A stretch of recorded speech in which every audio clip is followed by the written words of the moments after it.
हाय मित्रों, UPSC CSC 2022 MCQ batch में आप सभी का स्वागत है। अभी हम करंट के क्वेश्चन करने जा रहे हैं जो आपके आगामी एग्जाम को ध्यान में रखते हुए बहुत ही महत्वपूर्ण है। आप जरूर देखें, साथ में अपने दोस्तों के साथ शेयर भी करें। इसमें हमारा पहला क्वेश्चन ये कह रहा है, निम्नलिखित कथनों पर विचार कीजिए।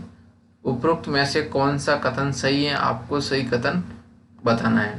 पहला कह रहा है, संसद और राज्य विधान मंडल दोनों को राज्यों की सीमाओं के साथ साथ राजधानी शहर को अधिसूचित करने का अधिकार है। आपको बताना ये कथन सत्य है या असत्य।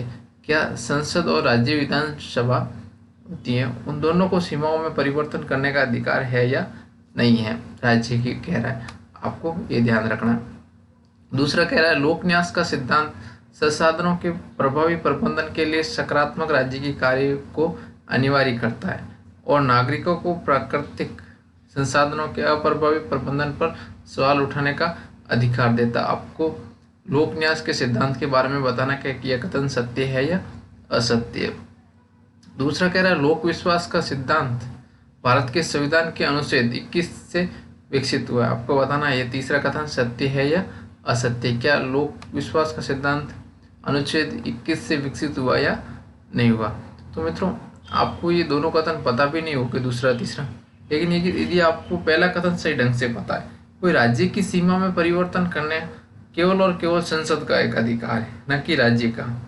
इस दृष्टि से देखें तो हमारा ये कथन असत्य हो गया, क्योंकि इस विधानमंडल का भी कह रहा है राज्य का इसमें कोई रोल नहीं होता, केवल और केवल संसद का होता है। इस दृष्टि से हमारा पहला कथन असत्य हो गया। अगर आप पहला निकाल देते हो तो हमारा ऑप्शन एक कैंसिल हो गया और डी कैंसिल हो गया। अब हमारे पास बचता ऑप्शन बी और ऑप्शन सी। तो आपको बता दो, दो तो हमारा कथन ऑटोमेटिक सही हो गया, दोनों में आ रहा है। और जो लोक विश्वास का सिद्धांत है मित्रों, आपको बता देता हूँ, अनुच्छेद 21 के तहत विकसित हुआ, ये भी हमारा कथन सत्य है। इस दृष्टि से देखें तो इसका सही आंसर सी होगा। ऑप्शन 2 और 3 सही होगा हमारा सी। अब इसके बारे में आप जान लीजिए। ये देखो, केवल संसद ही जो होती है वो राज्यों की सीमाओं में परिवर्तन कर सकते हैं, आपको ये ध्यान रखना चाहिए। और जो लोक न्यास के सिद्धांत के तहत कह रहा है, राज्य का कर्तव्य है कि देश में पर्यावरण की रक्षा और सुरक्षा सुधार के साथ देश के वनों और वन्य जीव की रक्षा के लिए एक ट्रस्टी के रूप में कार्य करेगा। जो वन्य जीवों और पर्यावरण के संरक्षण के लिए राज्य एक ट्रस्टी के रूप में काम करेगा। ये लोक विश्वास सिद्धांत भारत के अनुच्छेद 21 है उससे विकसित हुआ, ये आपको ध्यान रखना है। और जो लोक विश्वास का सिद्धांत 2 उद्देश्यों की पूर्ति करता है, आपको ये ध्यान रखना है। जो लोक विश्वास का सिद्धांत है इसके 2 उद्देश्य है, संसाधनों का प्रभावी प्रबंधन और नागरिकों को प्राकृतिक संसाधनों के अप्रभावी प्रबंधन पर सवाल उठाने का अधिकार। ये 2 नागरिक अप्रभावी प्रबंधन कर रहे हैं, उसमें नागरिक सवाल उठा सकते हैं। पहला प्रभावी प्रबंधन करना राज्य का पहला कर्तव्य होगा, उद्देश्य होगा, ये आपको ध्यान रखना चाहिए। इस दृष्टि से हमारा इसका आंसर सी सही हो गया। अब हम नेक्स्ट क्वेश्चन की तरफ बढ़ते हैं। नेक्स्ट क्वेश्चन हमारा ये कह रहा है, निम्नलिखित कथनों पर विचार कीजिए। उपरोक्त में से कौन सा कथन सही है, आपको सही कथन बताना मित्रों, ध्यान रखना। पहला कह रहा है, भारत दुनिया का सबसे बड़ा कच्चा तेल आयातक है, जहाँ इसकी लगभग 80% जरूरतों आयात के जरिए पूरी की जाती है। आपको बताना ये कथन सत्य है या असत्य है। हाल ही वर्षों में भारत का लगभग 1/4 तेल आयात रूस से होता है। आपको बताना ये कथन सत्य है या असत्य, के 1/4 रूस से आयात करता है या नहीं है। तो मित्रों, आपको पहले कथन के बारे में बता देता हूँ। जो ये पहला पोर्शन दे रखा है, कच्चा तेल आयातक है सबसे बड़ा, तो मित्रों बता देता हूँ, भारत सबसे बड़ा नहीं है। भारत तीसरे नंबर पर आयातक की दृष्टि से आता है। इस दृष्टि से हमारा ये गलत हो गया। लेकिन जो आगे वाला कह रहा है लगभग 80% की जरूरतें पूरी करता है, ये हमारा कथन सत्य है। लगभग 80% जरूरत जो आयात से पूर्ति करता है भारत, ये कथन सत्य है। लेकिन ये आगे वाला पोर्शन था, ये हमारा रॉन्ग हो गया। इस दृष्टि से ये पूरा कथन असत्य हो गया। और दूसरा कथन ही मित्रों असत्य है, क्योंकि भारत सिर्फ 1% रूस से आयात करता है। हाल ही वर्षों में कुछ बढ़ा है, लेकिन 1/4 तक नहीं बढ़ा है, ये हमारा कथन गलत है। इस दृष्टि से हमारा दूसरा कथन भी असत्य हो गया। तो इसका सही आंसर कोई नहीं है, दोनों भी नहीं है, तो न 1 न 2, और हमारा डी ऑप्शन सही आंसर हो गया। इसके बारे में जान लीजिए। तीसरा बड़ा आयातक है। इस दृष्टि से देखें तो हमारा पहला कथन गलत हो गया था, क्योंकि ये सबसे बड़ा आयातक फर्स्ट नंबर की बात कर रहा है।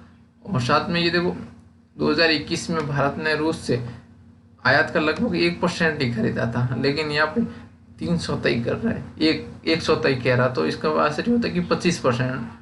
इस दृष्टि से हमारा दूसरा कथन भी गलत हो गया, तो इसका सही आंसर डी हो गया, ना तो 1 ना 2। अब हम नेक्स्ट क्वेश्चन की तरफ बढ़ते हैं। नेक्स्ट क्वेश्चन हमारा ये कह रहा है, निम्नलिखित कथनों पर विचार कीजिए, उपरोक्त कथनों में से कौन सा कथन सही है। आपको सही कथन बताना है, जो 3 कथन दे रखे हैं। इसमें कह रहा, वर्तमान एफडीआई नीति के अनुसार सरकारी अनुमोदन मार्ग से, जो वर्तमान की एफडीआई नीति है उसमें सरकारी अनुमोदन मार्ग से सार्वजनिक क्षेत्र बैंकों के लिए एफडीआई की सीमा लगभग 50% से कम है। आपको बताना ये कथन सत्य है या असत्य है। वर्तमान नियमों के अनुसार वैश्विक निवेशकों को सरकार के स्वामित्व वाली कंपनी, ये कह रहा है वैश्विक निवेशक है उसको सरकार के स्वामित्व वाली कंपनी के प्रारंभिक सार्वजनिक निर्गम, जो आईपीओ होता है, उसमें भाग लेने की अनुमति नहीं है। आपको बताना है ये कथन सत्य है या असत्य। क्या वैश्विक निवेशकों को सरकारी वाली स्वामित्व वाली कंपनी होती है उसमें निवेश करने की अनुमति है या नहीं है। तीसरा कथन ये कह रहा है, रेड हेरिंग प्रोस्पेक्ट एक कंपनी द्वारा सेबी को दायर किया गया एक दस्तावेज है। आपको रेड हेरिंग प्रोस्पेक्ट्स के बारे में बताना है कि कोई कंपनी के द्वारा सेबी को दायर किया गया एक दस्तावेज है या नहीं है। ये जब दायर किया जाता है जब आईपीओ के माध्यम से धन जुटाने की योजनाएं बना रहे हैं। तो आपको बताना ये कथन सत्य है या असत्य। आईपीओ के माध्यम से धन जुटाने के दौरान ये जो दस्तावेज है वो सेबी में दायर किया जाता है या नहीं किया जाता है, आपको बताना है। तो मित्रों आपको बता देता हूँ, हमारा पहला कथन सत्य है, क्योंकि सरकारी अनुमोदन से 20% आप एफडीआई नीति में डाल सकते हैं। इस दृष्टि से देखें तो 50% से कम की बात कर रहा है, सरकारी अनुमोदन 20% तक है, तो हमारा ये कथन सही हो गया। जो दूसरा कह रहा है, जो आईपीओ होता है वो कंपनी पहली बार अपना निवेश के लिए किसी को आगमन के लिए प्रेरित करता है या जारी करते हैं अपनी शेयर बाजार में, उसे आईपीओ कहते हैं। वो भारतीय कोई निवेशक है वो भी उसमें भाग ले सकता है और विदेशी निवेशक है वो भी उसमें भाग ले सकता है। इस दृष्टि से हमारा दूसरा कथन असत्य होगा, क्योंकि ये नहीं क्या कह रहा है कि विदेशी निवेशक भाग नहीं ले सकते हैं। मित्रों इसमें विदेशी निवेशक भाग ले सकते हैं, आपको ये भी ध्यान रखना चाहिए। अब तीसरा ये कथन कह रहा है, अगर एलिमिनेशन मेथड से देखें हमारा निकलता है आंसर, तो निकालते हैं। हमारा देखो 1 नंबर तो सब में आ रहा तो ऑटोमेटिक सही हो गया। अगर 2 निकाल देते हैं तो हमारा ये कैंसिल हो गया और ऑप्शन डी कैंसिल हो गया, ऑप्शन बी कैंसिल हो गया। तो भी हमको तीसरे की तरफ देखना पड़ेगा, क्योंकि इससे हमारा आंसर नहीं निकल रहा है। 1 तो हमारा आ रहा है, लेकिन 3 के बारे में आपको सही जानना पड़ेगा। तो मित्रों इस दस्तावेज के बारे में बता देता हूँ, ये हमारा कथन सत्य है।